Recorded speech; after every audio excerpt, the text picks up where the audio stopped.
আসসালামু আলাইকুম। আপনাদের সাথে আছি আমি ফায়াজ রহমান। এই ভিডিওতে আমরা ফর লুপ সম্পর্কে জানব।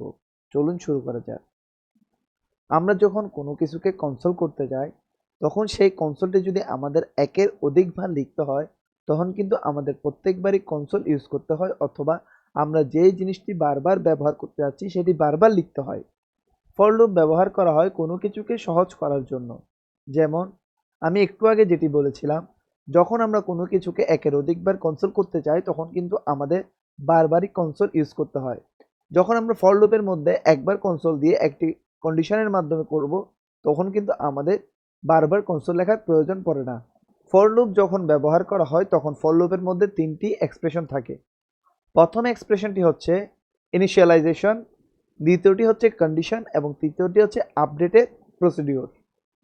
আমরা যদি এখন একটি ফর লুপ দেখি, ধরুন আমি আগে একটি ভেরিয়েবল নিলাম, লেট এ ইকুয়াল 20।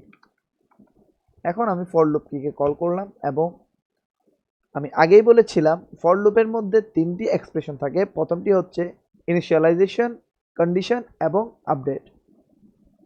যখন আমরা কোনো কিছুকে স্টার্টিং পয়েন্ট থেকে শুরু করতে চাই, সে স্টার্টিং পয়েন্টটাকে বলে দেওয়াটাকেই মূলত বলা হয় ইনিশিয়ালাইজেশন, এবং যে কন্ডিশনের উপর ভিত্তি করে সেই প্রসিডিউরটা চলবে সেই কন্ডিশনটিকে আমরা দ্বিতীয় এক্সপ্রেশনে লিখব, এবং আমরা সেই কন্ডিশন বা ইনিশিয়ালাইজেশনটাকে যেই ধাপগুলোর মাধ্যমে প্রসিডিউর করব সেই ধাপগুলোকেই বলা হয় মূলত আপডেটের প্রসিডিউরটি।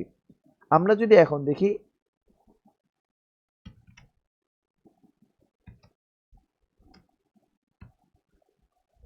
এখানে আমরা দিয়েছি লেট আই ইকুয়াল 0। তার মানে হচ্ছে এখানে আয়ের মান 0 থেকে শুরু হবে, মানে স্টার্টিং পয়েন্ট ইজ 0, যা একটি ইনিশিয়ালাইজেশন।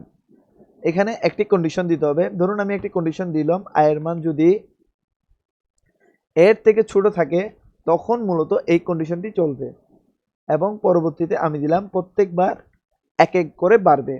মানে হলো আমি এখানের মধ্যে প্রথম যেটি নিয়েছি সেটি হচ্ছে স্টার্টিং পয়েন্ট আই ইকুয়াল 0, মানে হচ্ছে 0 থেকে শুরু হবে, এবং আয়ের মান যতক্ষণ না এর মান থেকে ছোট থাকবে ততক্ষণ এই কন্ডিশনটি চলতে থাকবে। যদি আয়ের মান এর মানের সমান বা বড় হয়ে যায় তখন সেই কন্ডিশনটি আর চলবে না।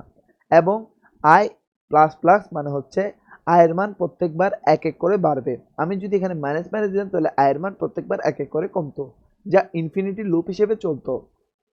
এখন যদি আমি এখানে কনসোল করি, এখন যদি আমরা এটাকে কনসোল করে দেখি, তাহলে আপনারা এখানের মধ্যে আউটপুটের দিকে যদি লক্ষ্য করেন তাহলে এখানে দেখতে পাবেন 0 থেকে শুরু হয়ে আয়ের মান 19 পর্যন্ত চলেছে। এর কারণ হচ্ছে এখানে এ ইকুয়াল 20 রয়েছে। যেহেতু এখানে আমি বলেছি আয়ের মান যখন এর থেকে ছোট হবে তখনই মূলত এই কন্ডিশনটি চলবে, যার কারণে আয়ের মান যখন 19 হয়েছে ততটুকু চলেছে। আয়ের মান যখন 20 হয়েছে তখন কিন্তু সেটি আই ইকুয়াল এ হয়ে গিয়েছে, কিন্তু আমাদের কন্ডিশনে আই ইকুয়াল এ কোনো ফলাফল নেই। যদি আমি এখানে ইকুয়াল চিহ্ন দিই তাহলে আমার এই চিহ্ন দ্বারা বোঝাচ্ছে আয়ের মান যদি এ থেকে ছোট বা আয়ের মান যদি এর সমান হয় তখনই মূলত এই কন্ডিশনটি কাজ করবে। এখন যদি আমি আপনাদের কনসোল করে দেখাই তাহলে আপনারা এখানে ফলাফলে 20ও পাবেন। আপনারা যদি এখানে লক্ষ্য করেন আমি এখানে এই অংশটুকুকে সেভ করিনি, যার কারণে আমার এখানে কাঙ্ক্ষিত ফলাফলটি আসেনি। আমি যদি এখন সেভ করে যদি দেখাই তাহলে আপনারা এখানে দেখতে পাচ্ছেন 20 পর্যন্ত এখানে দেখাচ্ছে, মানে 0 থেকে শুরু হয়ে সেই মানটি 20 পর্যন্ত চলে গিয়েছে।